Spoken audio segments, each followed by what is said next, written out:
tayo guys. It's 5 o'clock in the morning and it is October 23, 2022. Bago natin marating ang tuktok ng Sky Plaza, bimahe tayo ng humigit kumulang 1 oras at kalahati para masaksihan ang napakagandang view mula sa itaas.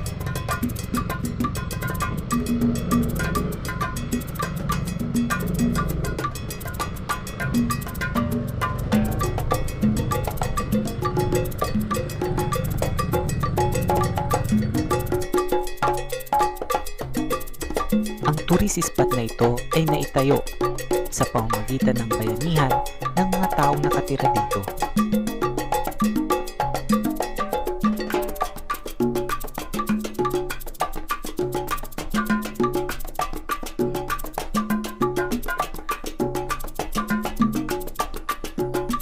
Talaga namang nakakapagod ang pag-akyat.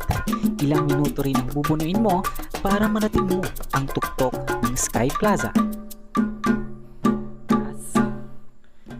Sa pag-akyat natin ng bundok, tatagaktak ang ating pawis at manginginig ang ating tuhod dahil sa pagod.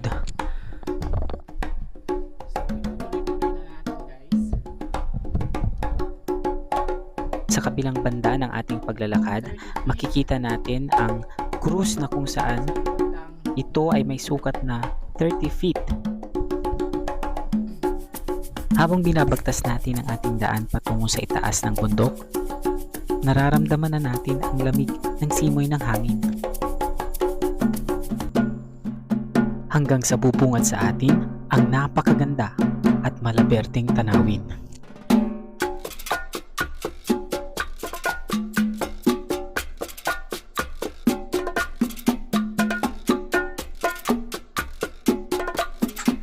Bago natin marating ang tuktok ng bundok, kailangan na muna nating daanan ang humigit kumulang 500 steps mula sa paanan ng bundok.